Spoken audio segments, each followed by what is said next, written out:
charge, Patrick. Thank you so much for that. Okay, so it's now about that time. We will have an introduction of our guest speaker for this evening. And I'll ask our VP Carlton to introduce our guest speaker, Mr. Larren Peart. Good evening, President Nakia, fellow Rotarians, visiting Rotarians and guests. I've been asked to introduce our guest speaker this evening, Mr. Larren Peart, who will be speaking on the evolution of election, polling, and voting behavior in Jamaica. Larren Peart is a seasoned entrepreneur in information technology with a depth of experience in research, also in the area of data intelligence, a founder of Bluedot, and the architect behind the company's data intelligence methodologies. Larren is credited with bringing unique services offering to the regional marketing industry.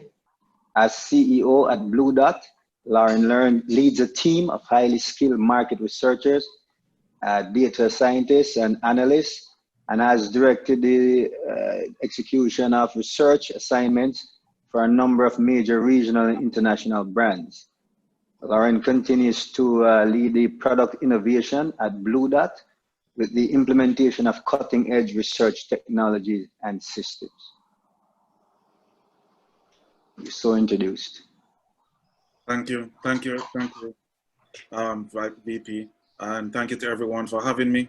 My name is Larren Peart, as you heard, and I'm the CEO of Bluedot.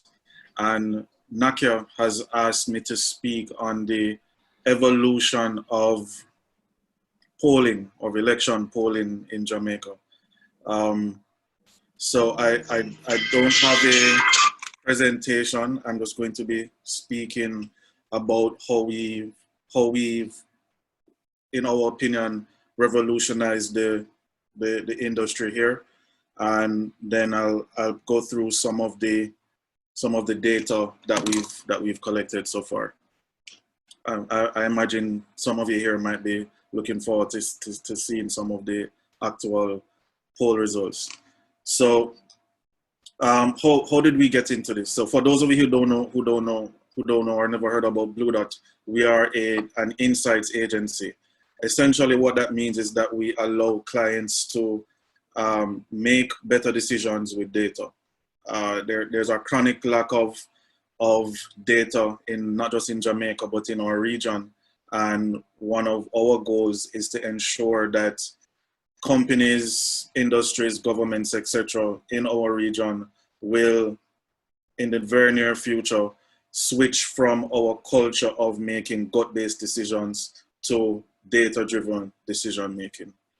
So at Bluedot, we're a little bit over 5 years old. Actually, no, we'll be turning 6 in October, 6 years old, 6 years in October. And since then, we've managed to make quite an impact in the market research space and the data analytics space because of our focus on new methodologies.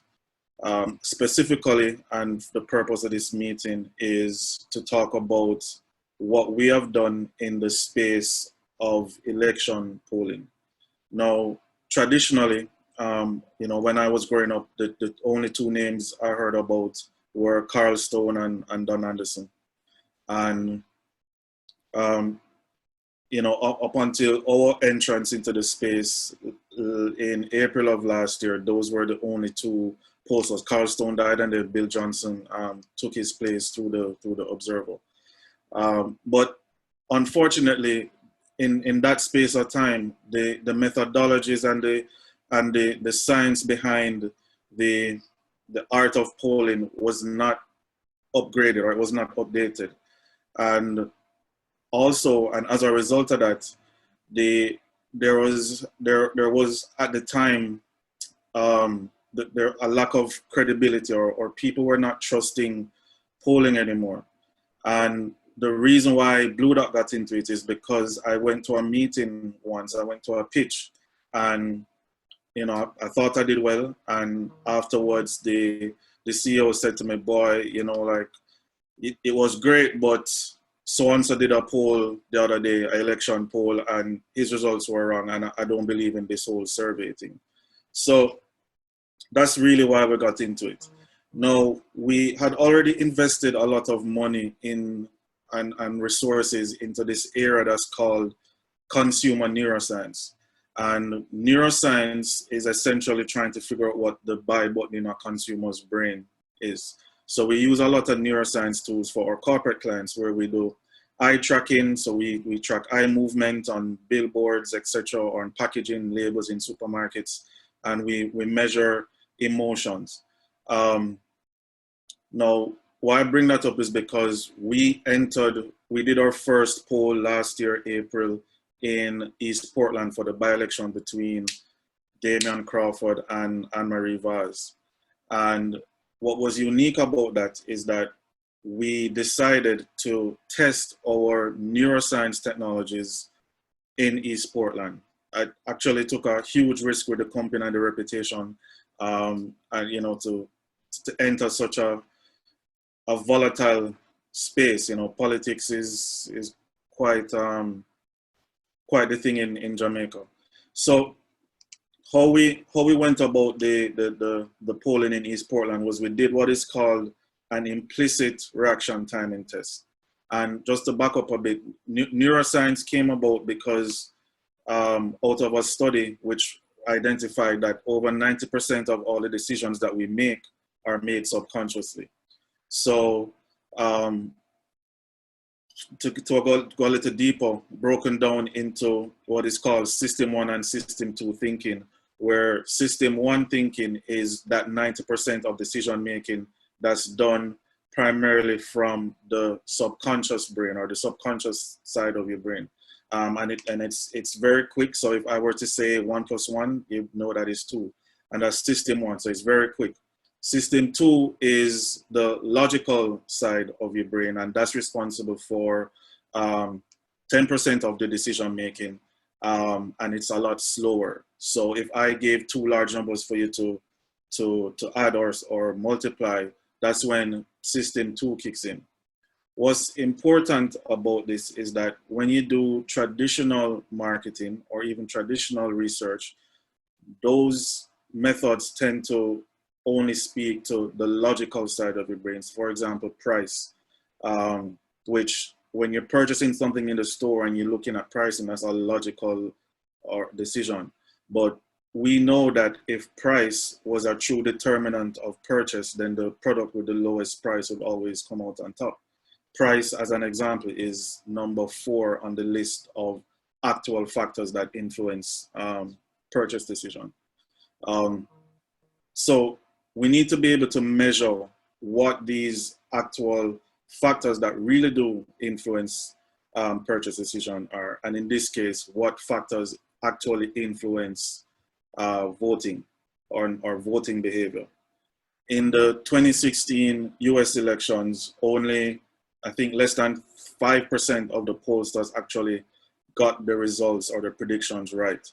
And that was primarily because the methodology that they were using was relying on stated or explicit responses.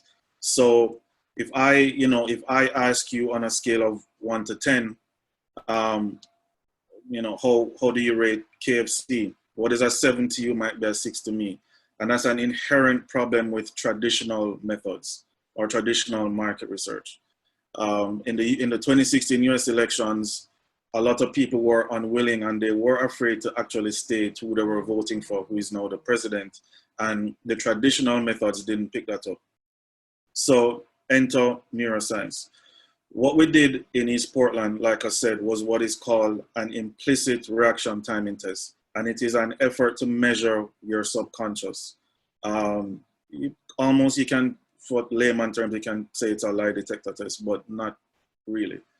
So how it works is, and you guys can ask me any questions in between, or if I'm going too fast, I'll slow down.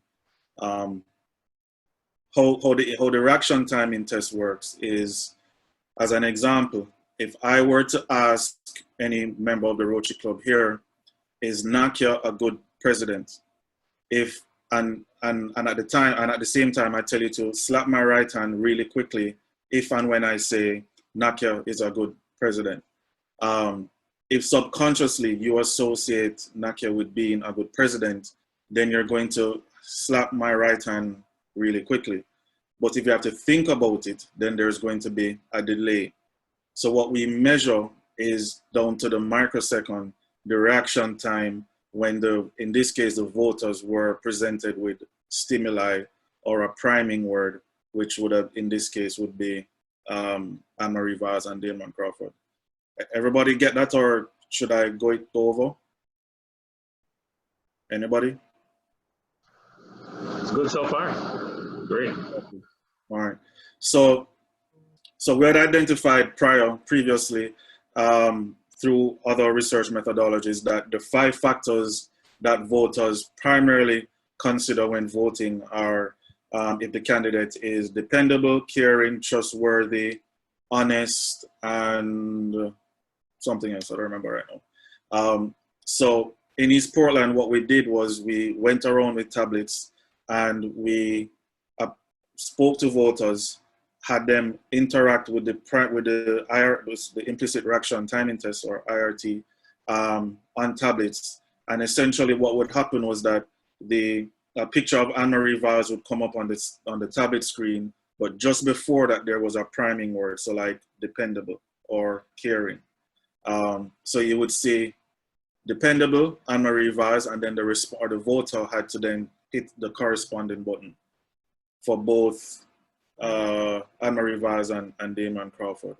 And the results literally blew my mind.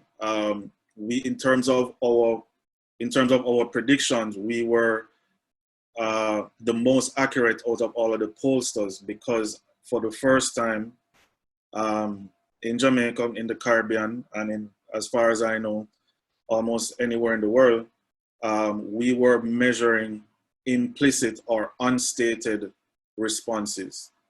So remember before I was saying traditional research is you capture explicit responses. What we did with this study was capture the implicit or the unstated responses.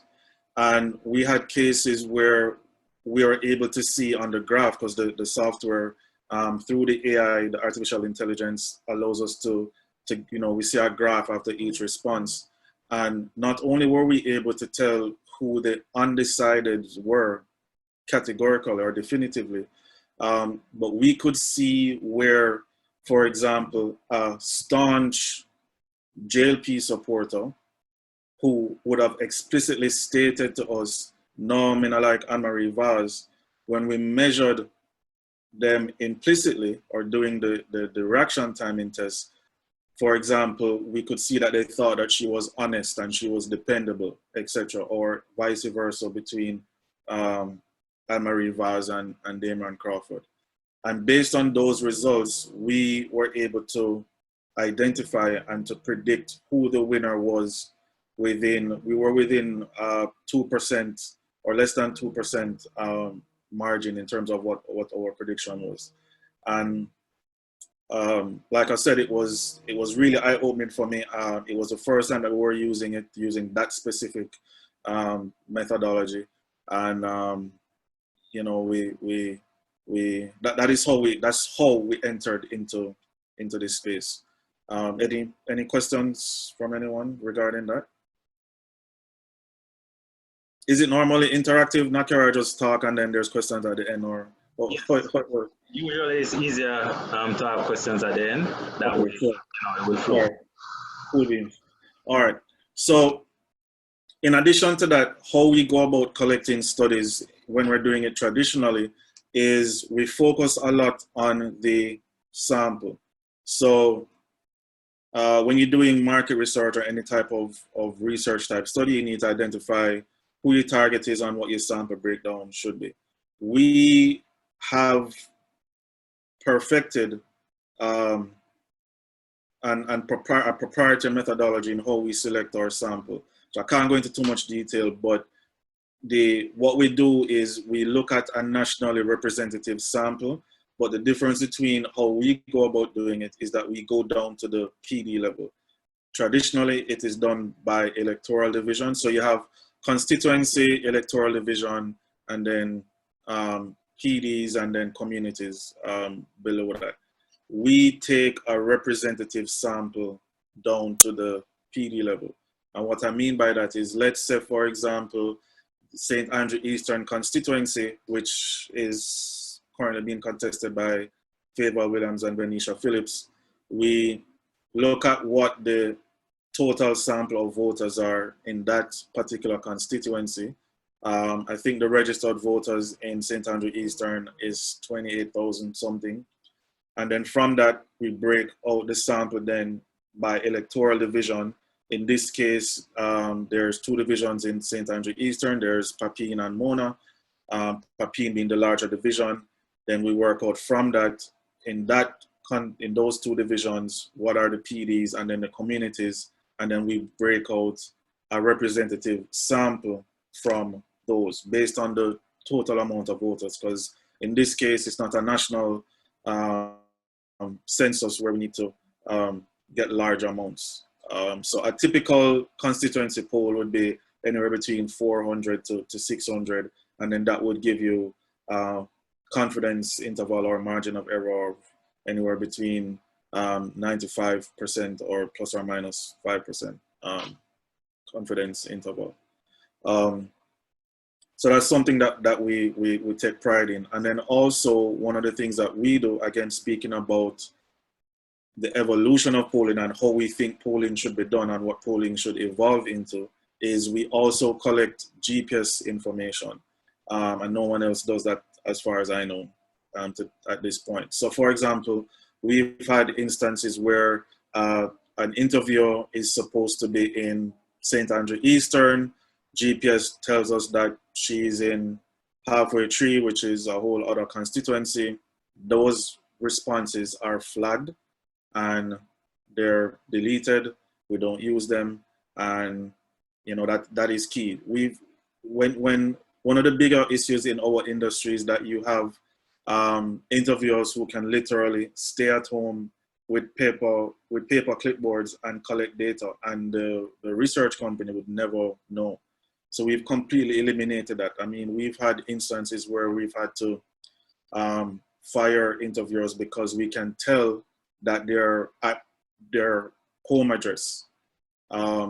We also, as a quality control method, and I'm taking the time to explain this because the collecting quality and accurate data is extremely important. And we've implemented several methods to mitigate against bad sampling and bad data collection. So GPS collection is one, GPS coordinate collection is, or recording is one. And like I said, it allows us to flag incorrect responses in real time. And there's quotas. So for example, in that previous example with the Papine division, we would have set quotas on how many responses are to come from, the Papine division, and then down in the Papine division from Backbush or Chambers Lane or somewhere in Standpipe. We know exactly how many responses we need to be representative. We also randomly record audio from the interviews. Again, it's not being done anywhere else in Jamaica.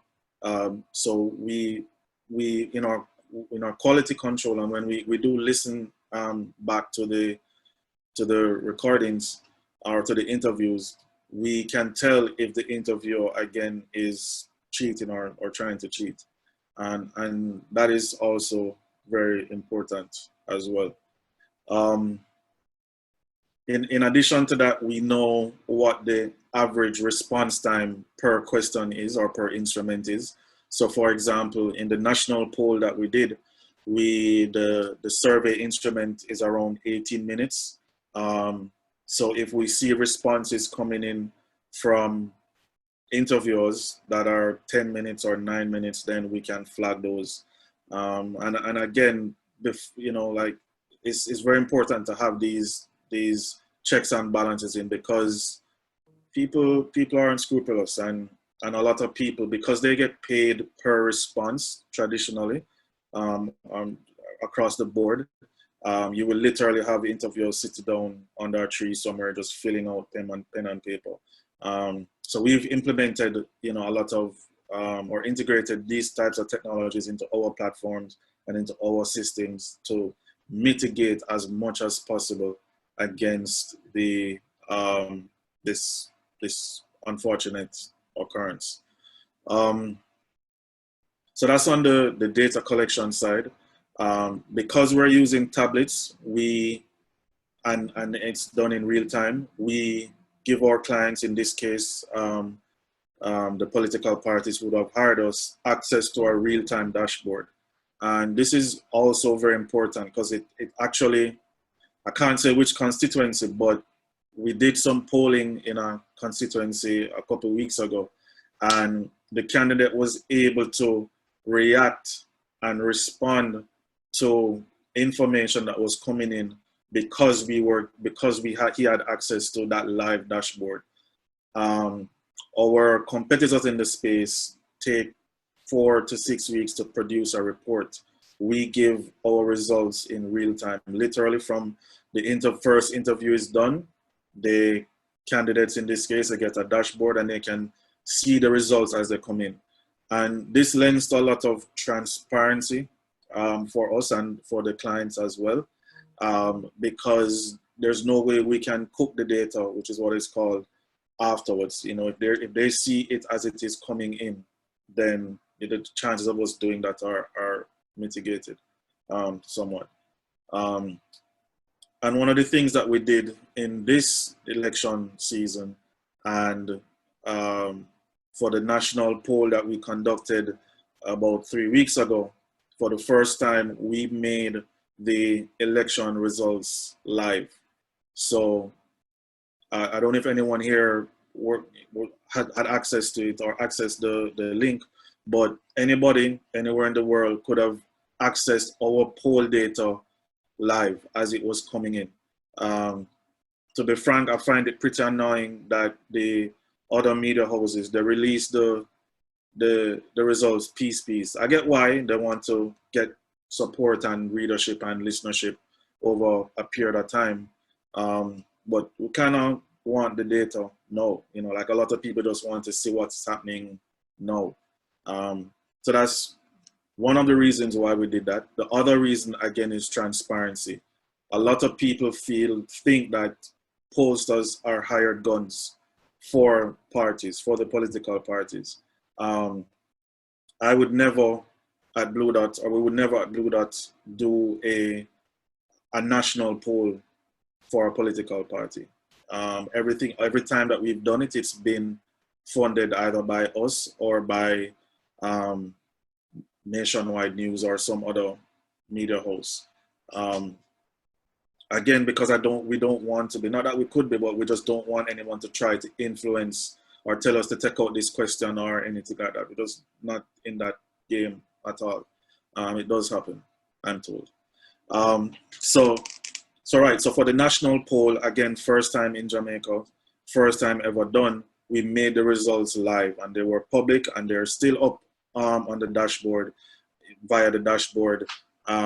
And if you want to go there now and view what the poll results are, you can, by all means, go ahead and do that.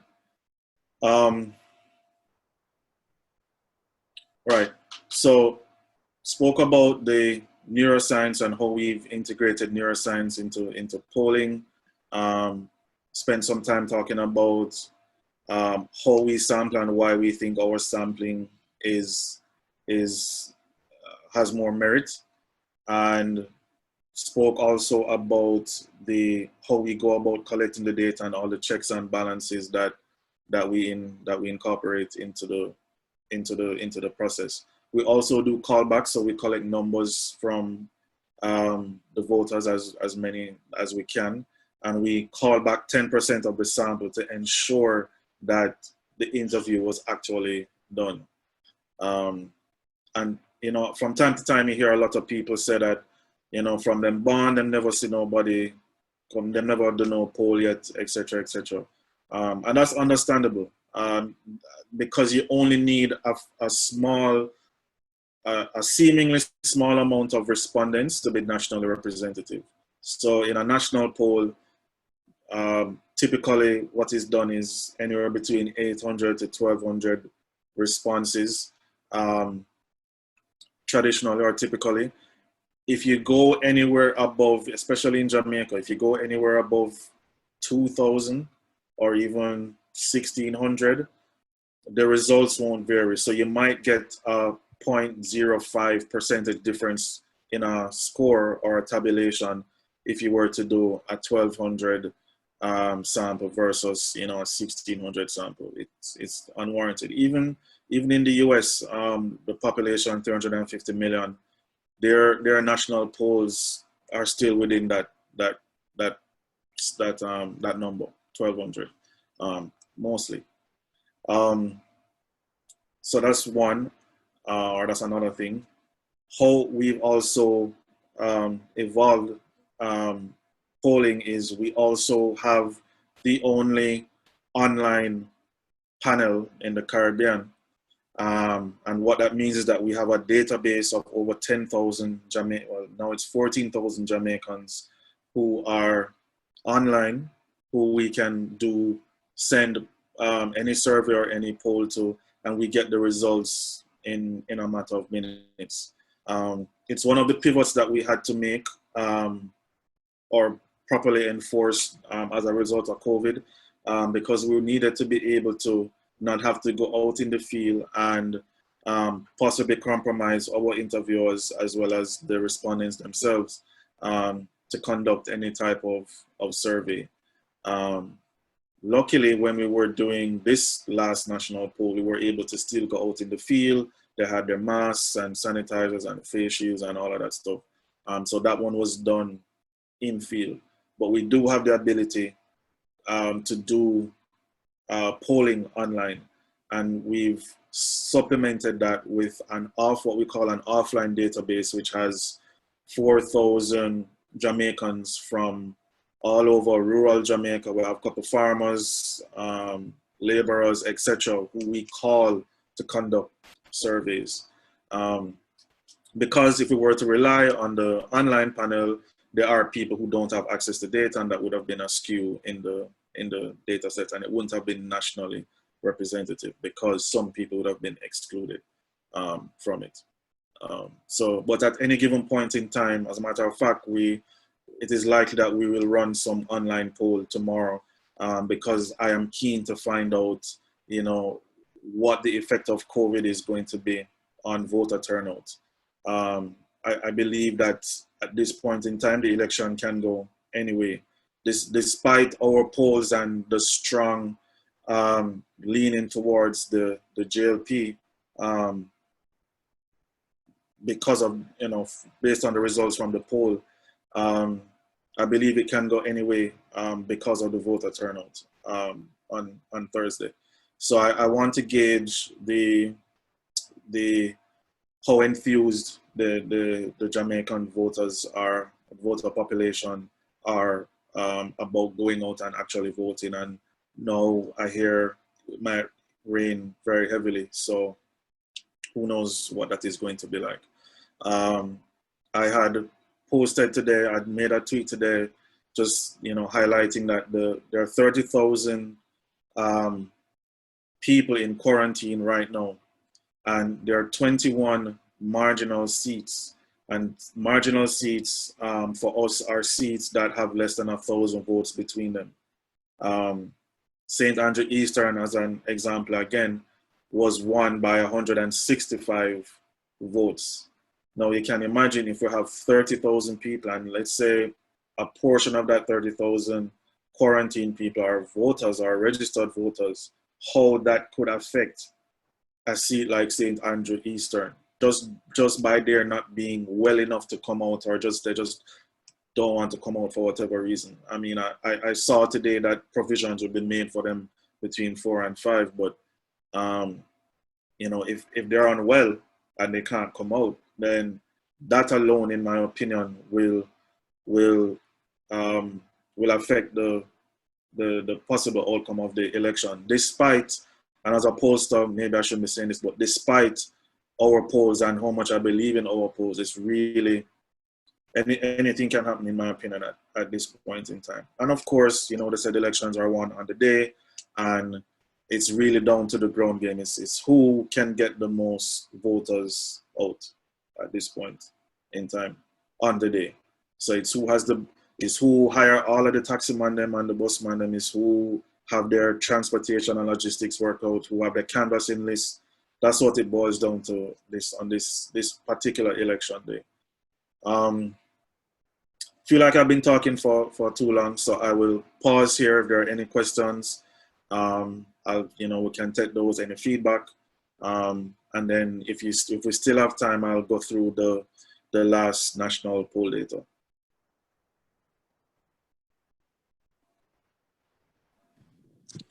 A question here? Yes, President is on daddy duty, so he's asked me to assist with the question and answer section. You can go ahead. That sounds like Glaister.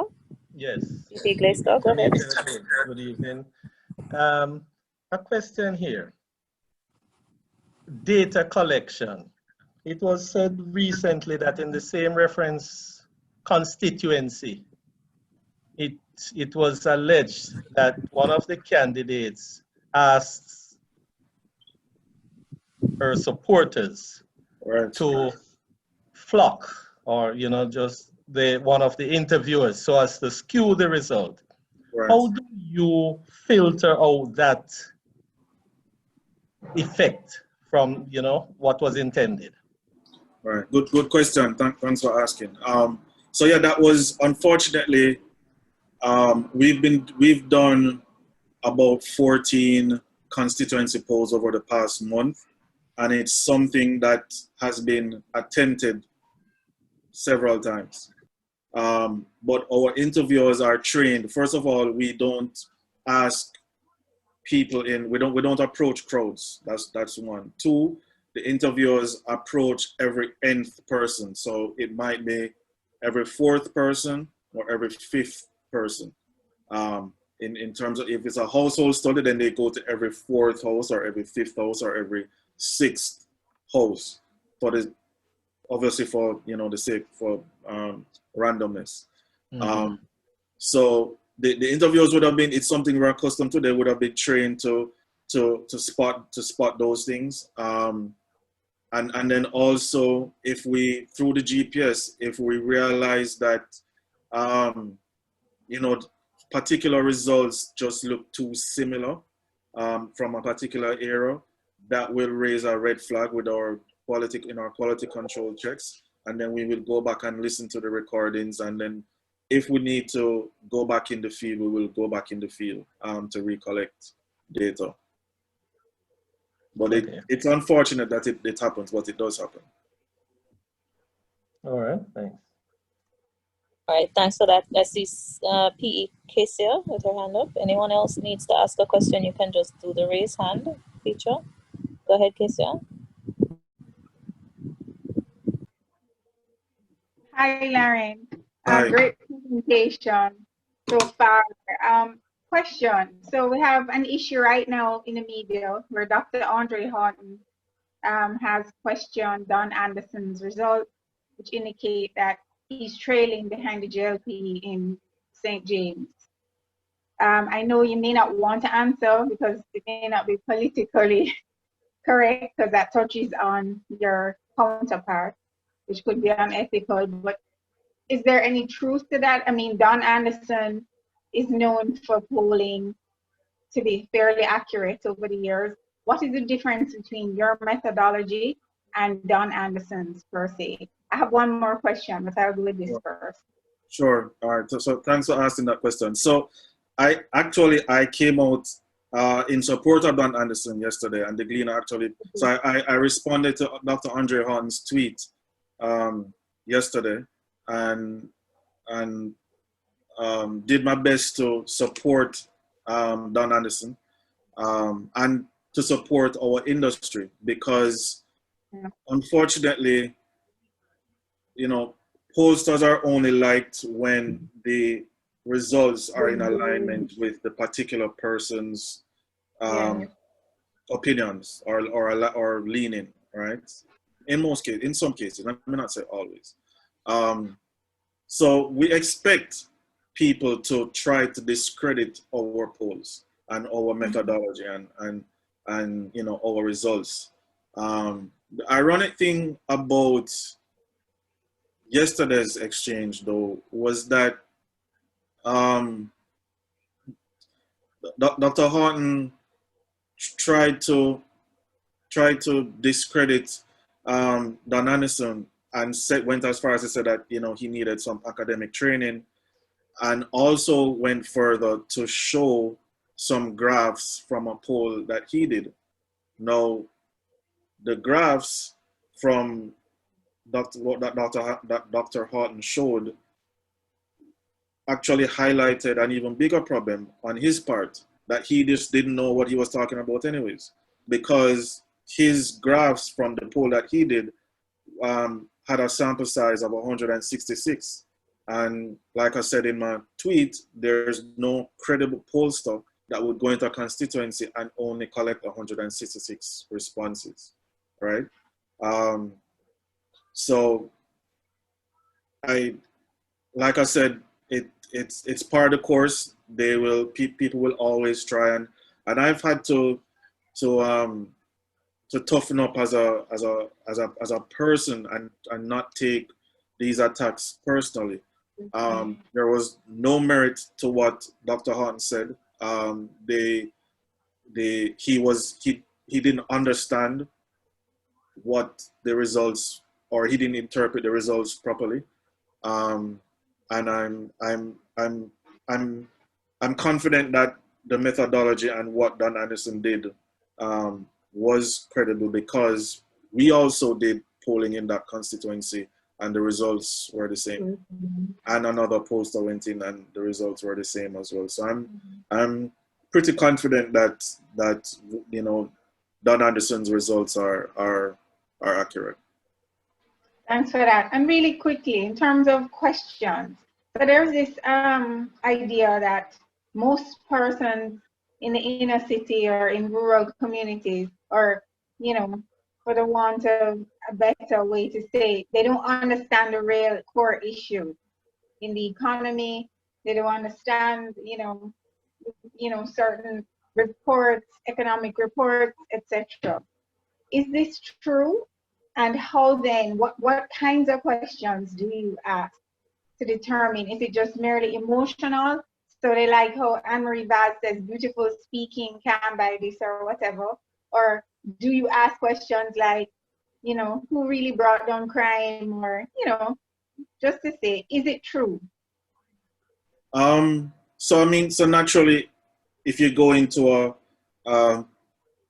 a depressed community that would not have had access to the same type of quality education that we would have been exposed to, the results vary, right?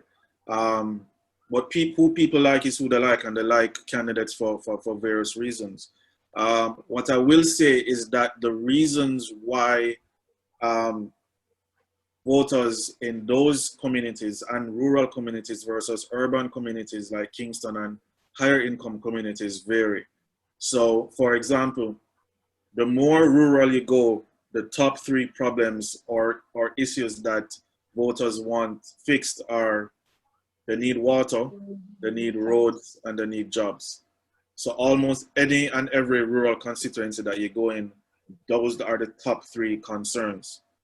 When you move more urban and up the socioeconomic ladder, the number 1 concern becomes crime, or crime and violence, or street lights, or, you know, the economy, or healthcare, etc.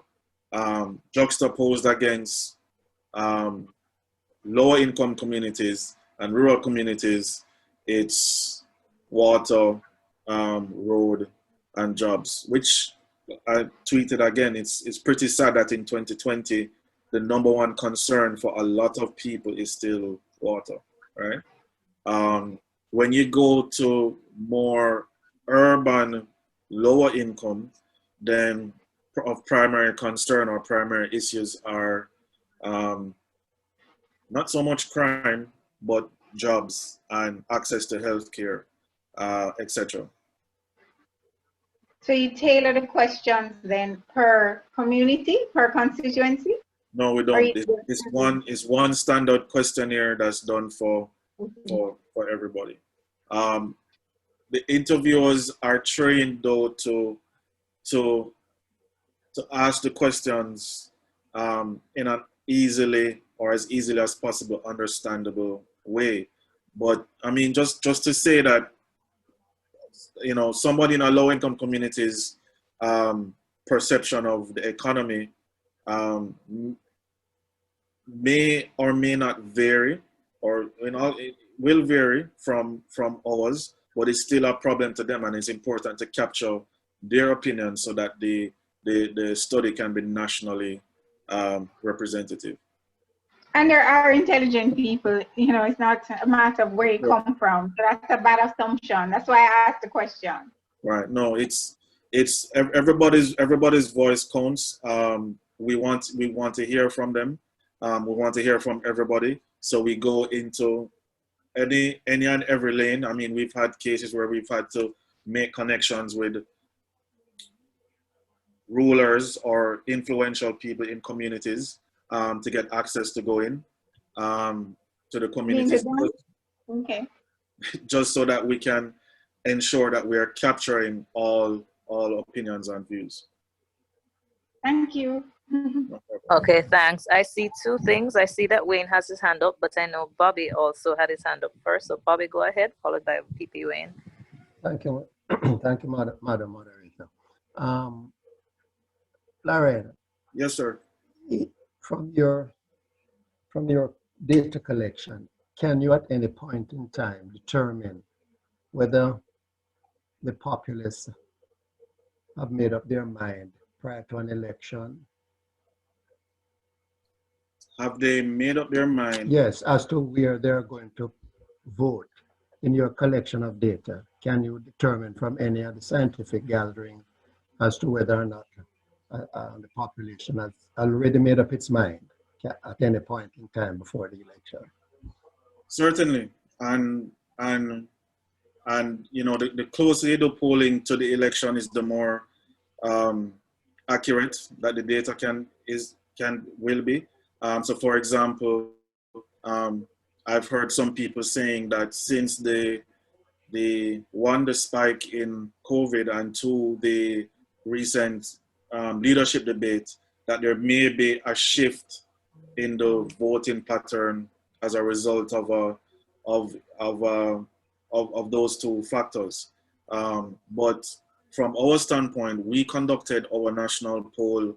I think we were out of the field in mid-August, so our poll is a couple weeks old. But definitely, we would definitely from that be able to tell definitively based on our data where we suspect or where we have identified the decision to be. Got you. Last question. Sure. Have you been commissioned by any overseas organization to do polling for election? And why I ask you the question, because I know Carl, I knew him very well. We went to school together. He was commissioned to do a poll in the United States. I can't remember if it was when Ronald Reagan was running or somewhere in that period. Right.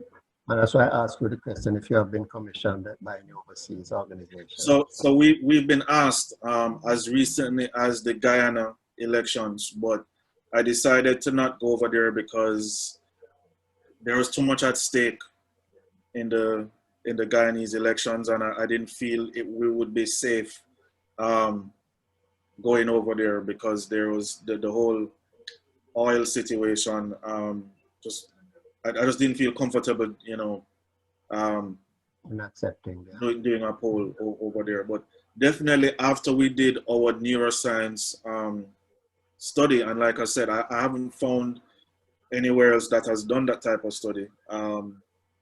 We got a lot of positive feedback and a lot of requests, but we haven't done any outside of Jamaica as yet.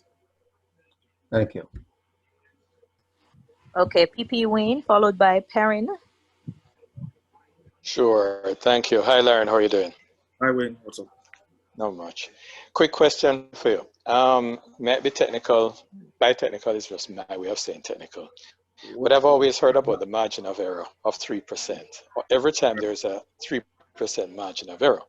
Now, if I use the example that if we assume that, and I'm just making these assumptions, right? So I can make my point. If we assume that Jamaica is a PMP country, which means therefore when the voter turnout is low, chances are it works against Labour and in favor of PMP. Then you throw in the COVID that says it's going to take some persons out and it will make it lower, and therefore there's another skew. And then you put in rain that makes it even lower. To me, how come the margin of error of 3% never changes when so much variability takes place? Just in terms of the conditions that I just mentioned. So polls capture opinions at a particular point in time, and there would be no way for us to calculate those variables in the poll, because again, whereas there might have been rain in elections before, so we could look at previous data, historical data, and build a model, weight it, and then use that to make a prediction. COVID or a pandemic, there's literally no way for us to make a prediction on that and to calculate that into the margin of error and or into the confidence of the poll, which is why I had all intentions of making a prediction and and projecting what my seat count would be, but I just don't think it would be wise for us to do that at this point, because we really don't know. The COVID and the rain might have a 20% or 15 to 20%, might see a 15 to 20% reduction in the vote or the possible voter turnout. We just don't know. But good question, but it's just not something that we can account for because there's been no precedent of it before. Fair enough. So let me just go back to the whole matter that if you assume that people vote based on party lines and that most people's party is PMP, right? Yeah. Right. Therefore, just in that instance, it's almost irrelevant what the issues are, because people don't vote on their candidate. They vote on the party, which party is going to take power, and they make the decision based on which party they want to see in, not by who is going to represent. Well, I'm being skewed by the urban side. On the rural side, it might be a little bit different. So let me take that back. But the point I'm making is, if you always do have that level of certainty, then I would imagine that the margin of error would probably move in the opposite direction. So basically, you always know that it's not going to be 3. I just wonder why the 3% never ever moves, and perhaps maybe I should ask what the 3% is related to. That would probably be the better question. So, because I always hear 3%. I never ever hear 4 or 5 or 2. I always hear 3%. Yeah, that's because of like the standard sample size. So, like I said, if you did a national poll and you did a sample size of around 800, then the margin of error would be plus or minus 5%, which essentially means that if the question was which party are you going to vote for, JLP or PMP, there is a 95% there's a 90%, you can with 95% confidence say that let's say 60% of the population are going to vote for JLP. plus or minus 5%. So that could go up to 100, or that could go down to 90%. That's what the margin of error means. Okay, fair. Thank you. Okay, thanks. It is now 10 minutes to 8, allowing for the question to be asked and answered. Unless the president extends, we can take one more person, and that's Perrin Gale. Please go ahead. Larren, how are you doing? Hi, Perrin. Pretty easy question, and just something that I'm always curious about. How, given in Jamaica that we've voted at a constituency level, how do we interpret the national polls? Given that the reality is on election day, persons are really voting in their individual constituencies. So I guess the question is, how do you translate that a national poll that tells you, how people are looking at the party in general across the country, to really almost on a seat-by-seat basis to say, well, with this favorability, the person is expected to win X number of seats. How does that work? Good question. So there's a couple ways to do it. Typically, you build models to extrapolate the data, but in and of itself, just doing a national poll, which, for example, of the 1,200 people who we would have interviewed for the national poll, based on statin data, St. Thomas, which has one of the lowest populations in Jamaica, would only account for around 5 or 6% of the overall sample. Meaning, if it was 10%, let's say St. Thomas, the population of St. Thomas was 10% of the national population, then we would only go into St. Thomas in the various communities and constituencies and collect 120 responses. That in and of itself isn't enough to make an accurate prediction from. So a lot of the times when Don Anderson will do seat projections, it's because he has gone into constituencies and done constituency polls with a minimum of around 400 or 350 responses to get that type of statistically sound data. And he would do that seat by seat. Or you can build models and weight the data or extrapolate from that some sort of prediction. I hope I answered the question, but yeah. I guess just a follow-up to that, has anyone ever done, maybe around this election, done a poll in each constituency so they could accurately say, based on a constituency by a constituency poll, then we truly believe these are the number of seats, these are the constituencies at risk or to be won, so to speak? Right. So what we wanted to do this election season was only focus on the marginal seats. So there are 21 marginal seats who have between them less than 1,000 votes between the winner and the loser of the seat. It would be too expensive to do, all 63. So we've done so far 14. So we have a pretty good idea of where we think the election will go based on that data.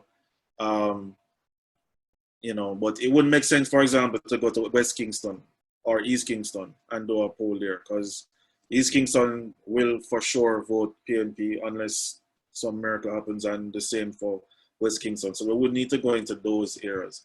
The marginal seats though, for example, again, I keep talking about St. Andrew Eastern because that had 166. Favor Williams defeated Andre Hilton by 166 votes in 2016. So it's definitely one of the ones that we're watching and that we've done polling in ourselves. All right, and just to wrap up, since you opened the door, are you able to say what was discovered from the polls in those 14 constituencies? I guess that's where I was going to lead. So he's going to be able to share with us, Larren, so we can know. Cool. I can't say specifically, I can't give specifics, but all things being equal, we are expecting a couple constituencies to flip. A couple of the traditional either JLP or PNP seats to flip. Quite a few of them. Okay, are any of these information public that you can share at this moment? No, I can't share any of it right now. I think before the election day, some of it might be shared actually. So okay. you can, yeah. So you can give us the website or where we can go to get the information prior to the elections. Right. So actually, so when you go to, as of tomorrow evening, I'll put the URL in the chat. If you go to bluedotpolitica.com,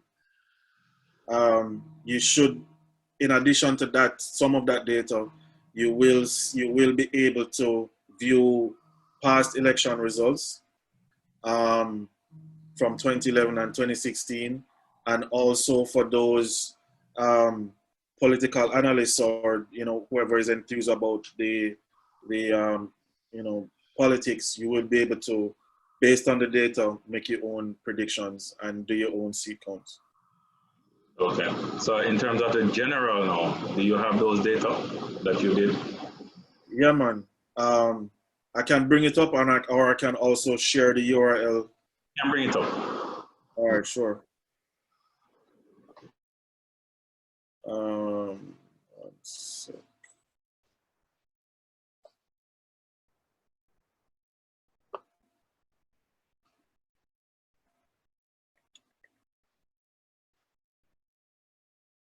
Everybody see my screen?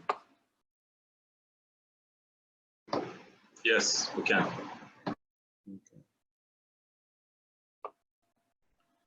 So just to go through the data quickly, again, we would have tried to ensure as much as possible that the sample was nationally representative. So you can see here, 51, in terms of gender, 51% females, 48% male, party affiliation, 43% or support for the JLP and 33% for the PNP. Again, we would have done 1,200 respondents. Back to St. Thomas here, only 4% of the population comes from St. Thomas, so we would have only collected 4% of the 1,200 from St. Thomas. And that again would be split between St. Thomas Eastern and St. Thomas Western, and then drill down in St. Thomas Western into the electoral divisions. And then from the electoral divisions, you then go down again to PDs and communities. St. Catherine, 18%, no surprise there. Portmore is the largest dormitory community, so the largest sample would have come from Kingston and St. Andrew and St. Catherine.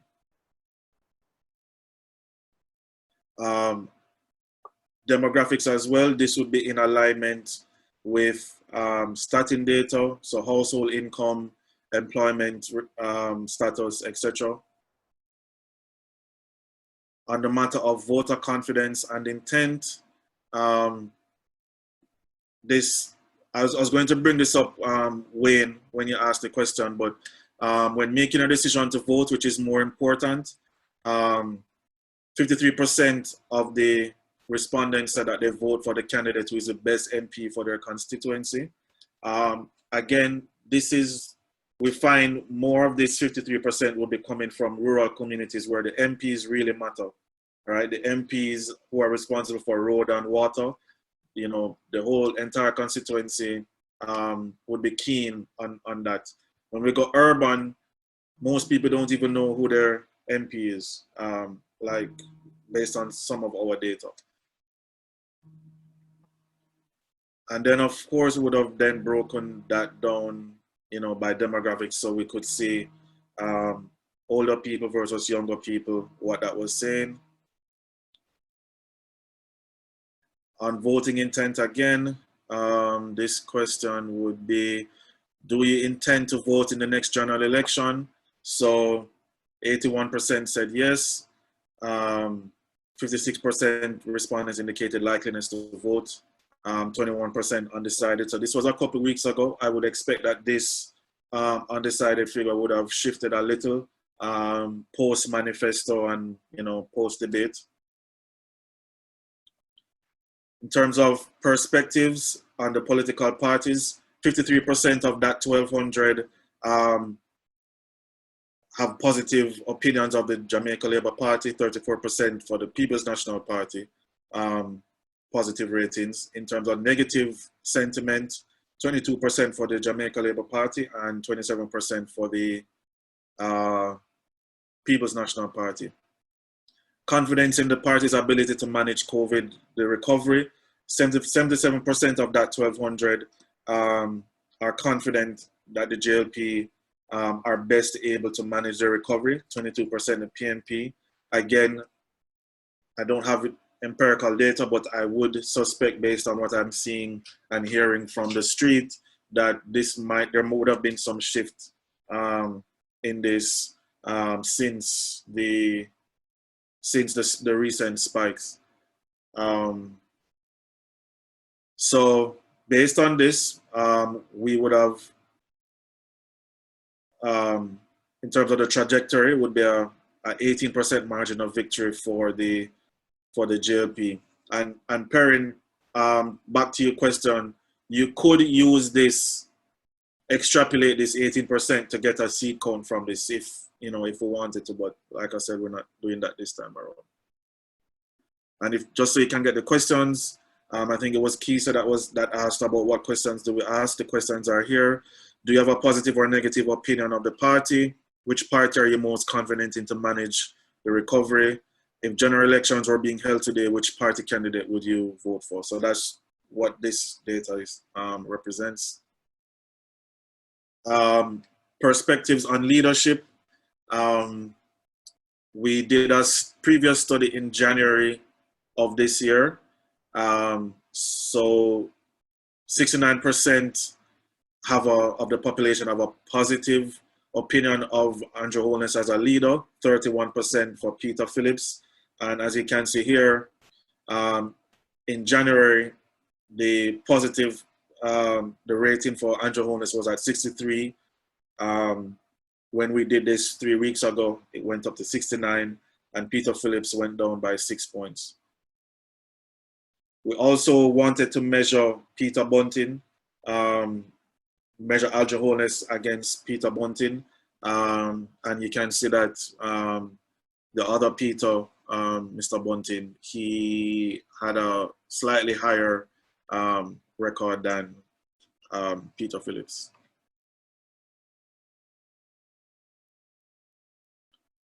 On leadership, 70% approval of overall performance for Andrew Holness, 37% for Peter Phillips. What else is of note here?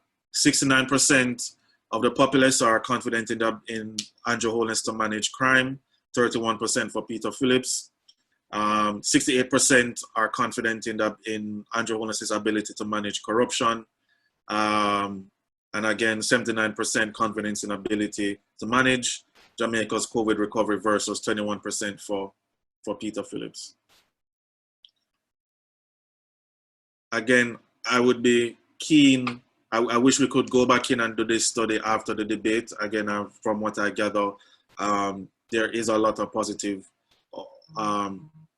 no positive sentiment about Peter Phillips since the leadership debate.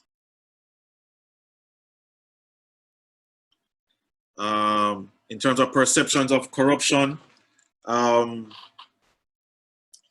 if you were to add these two, so, well, let me not do that. 32% of the populace think that the Jamaica Labour Party is somewhat corrupt versus 39% for the People's National Party. 25% not think that the JLP is not particularly corrupt, 17% for PNP, 17% think that the JLP is not at all corrupt, and 12% think that the PNP is not at all corrupt. 25% think that the Jamaica Labour Party are very corrupt, and 32% believe that the PNP is very corrupt. Again, this is perceptions, and the questions that would have been asked is, how corrupt do you think Party A, Party B is, and how important is the issue of corruption when deciding who you vote for? And interestingly, 55% of the population think that, or say or identify that corruption is important to them when they're deciding who to vote for. I think in January when we did this, it was the other way around, where a reasonable percentage of the population said that corruption didn't matter to them. They were accustomed to it. Both parties are corrupt, and it's not a determinant of who they vote for.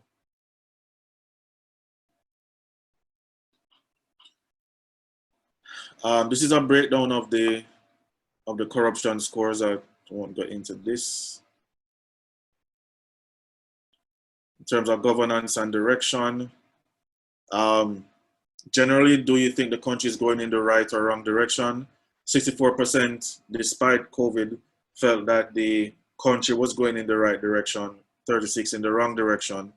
And then, we broke it down by the contribution from JLP supporters and PNP supporters to this question. So 30% of those who identified as being PNP supporters felt that the country was going in the right direction. 70% of these 64 were JLP supporters.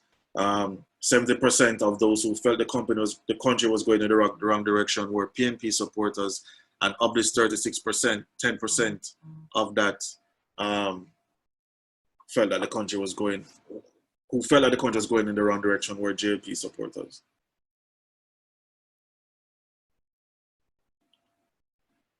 In terms of rating of the country, sorry, trying to move this thing.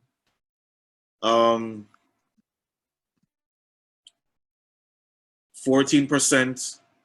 when asked, let me see what the question is.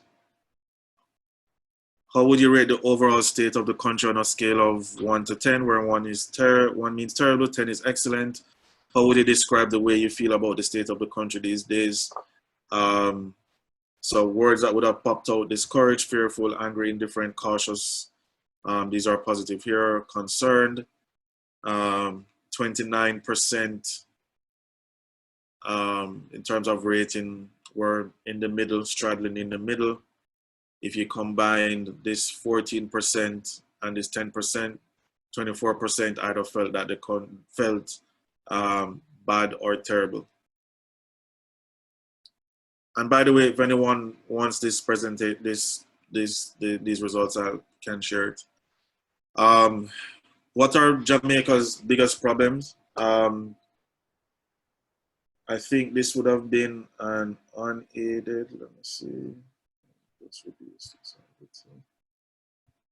Oh, the question is there. So 30% of the population felt crime was the #1 issue. Interestingly for us, COVID came in at 11%, corruption 14%, jobs employment was 17%. We could probably break this down to see if the COVID was a part of this jobs/unemployment figure. Not sure if we did that. Economy 6%. Healthcare was surprising for us at 3%, given COVID.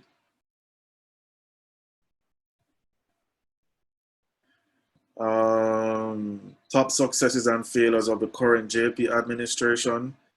No surprise, crime coming in at 39% as a failure, corruption at 26%, high cost of living and wages at 13%.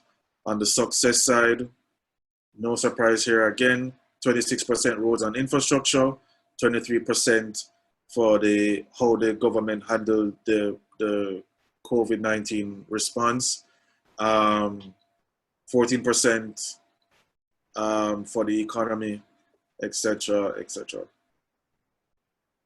The question was, looking at the years 2016 to 2020, what would you consider to be the biggest success and or the biggest failure of the current JLP administration? Given its performance, do you think the JLP should get a second term in government?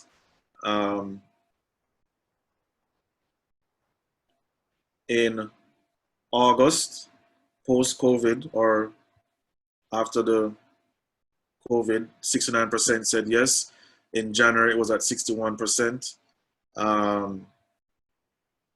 For the no's, 31% in August, 39% in January 2020.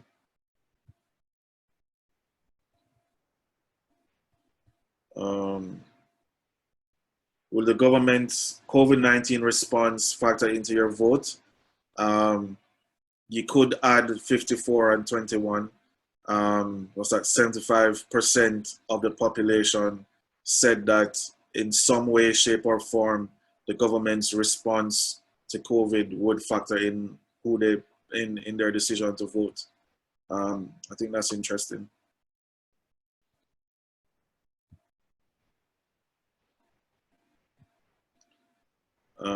This is again COVID related. Can skip that. In terms of best performing government minister, this was interesting for us. I mean, not particularly surprising, but we did this study the week after, or a couple of days after the allegations came out about J.C. Hutchinson, Minister Tufton, and Lisa Hanna, and the results did not reflect any of those allegations in comparison to January. As a matter of fact, Christopher Tufton's approval ratings went up by 33% since between January and now.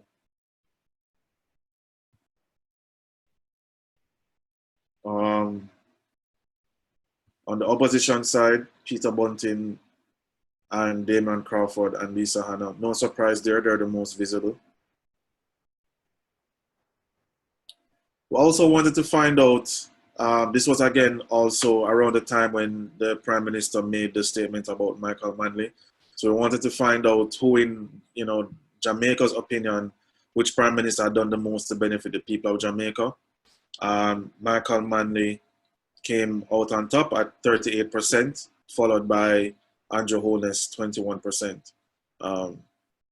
Take from this what you will.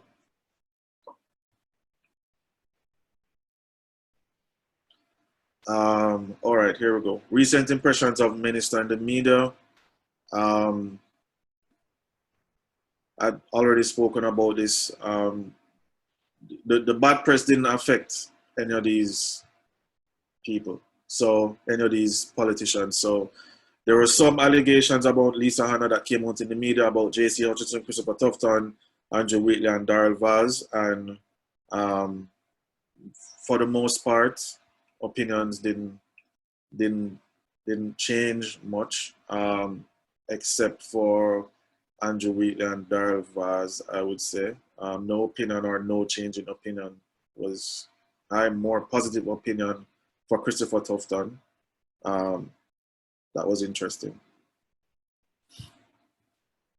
All right, and that's that.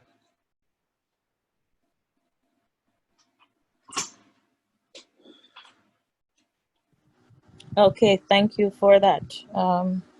President Nakia, I think, is still doing daddy duty. No, he's there. President?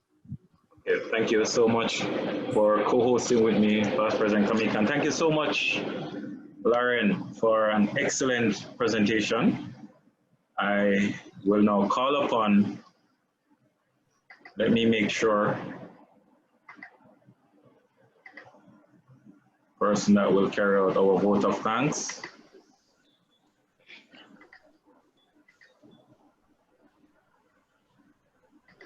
Vice President, Director Patrick, could you remind me who's doing the vote of thanks? That would be me. I'm doing a double duty tonight. Okay, thank you so much. Vice President Kamika, go ahead. Larren, I just want to say on behalf of the Rotary Club of St. Andrew North, how grateful we are that you took the time. I wish I were camera ready so you could see the genuineness in my sentiments, but alas, I'm not. But I'm really thankful that you took the time to spend with us and to share with us as you did. Your presentation was extremely thorough, very informative and engaging, and of course, it's very relevant based on what's going on now. Must confess, I'm one of those who had questions about these polls because I have never in my many decades ever been a part of any sample. Not quite sure if I'm at the wrong place at the wrong time or what. But a lot of my questions, I came in, I must tell you, with a list of about 10 questions, and you actually answered all of them so that I didn't need to raise any. You're very thorough, and you spoke with such confidence that I mean, your age would not, it surprised me based on your age. You're going in an area, or you're in an area that is... I'm not sorry. you're in an area that, you know, we're used to certain established names who are much older than you are, but here you come young and confident, and your confidence and the way you delivered makes me very confident in everything that you've said thus far. You didn't have a PowerPoint presentation, and it was not even necessary because you were able to engage us without us needing, until the end of it, without us needing to look at something. So this, for me, has been one of our best presentations so far, and our Rotary year is young, and we have had some really fantastic speakers. Wow. But I really enjoyed listening to you, and I wish you, on behalf of the club, much success as you continue to grow, and all the best in your future endeavors. Well, thank you so much. I really appreciate the opportunity to share. And you know, like I said, I believe in transparency a lot.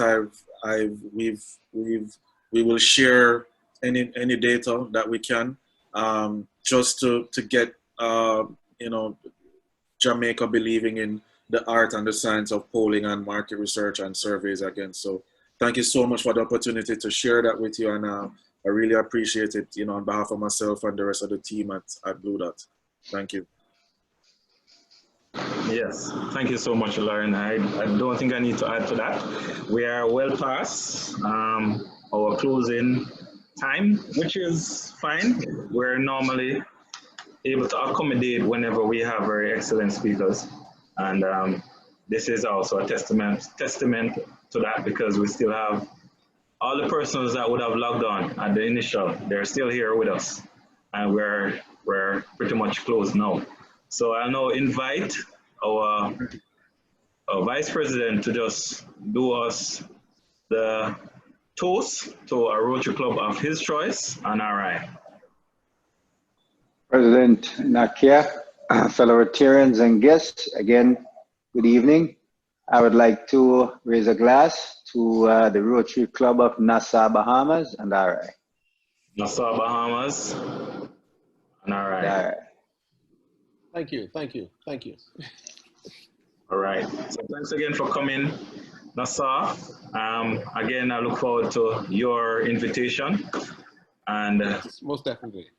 Yes, and in the true spirit of national pride, we end our presentation with the national anthem. So I'll just invite you to, if you feel free, to stand while I deliver a video presentation.